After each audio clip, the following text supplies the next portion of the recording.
Le dirigeant nord-coréen, Kim Jong-un, a promis un soutien total à la guerre de la Russie en Ukraine lors de sa rencontre avec le président russe, Vladimir Poutine, à Pyongyang mercredi. Cette rencontre entre les deux dirigeants vise à étendre la coopération économique et militaire de leur État et à afficher un front uni contre Washington.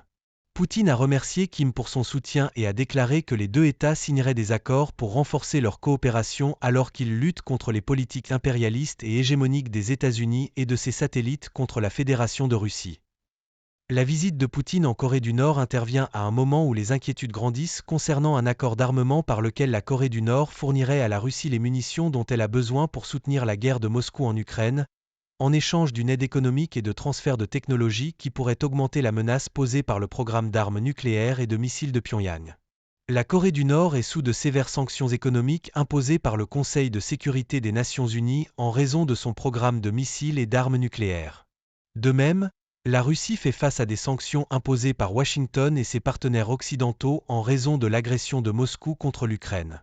Kim a déclaré que les relations entre Moscou et Pyongyang ont atteint un nouveau niveau,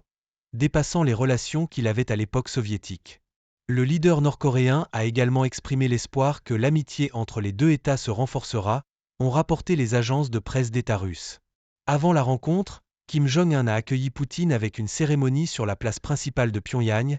tandis que de grandes foules sont sorties dans les rues pour accueillir Poutine, agitant les drapeaux des deux États.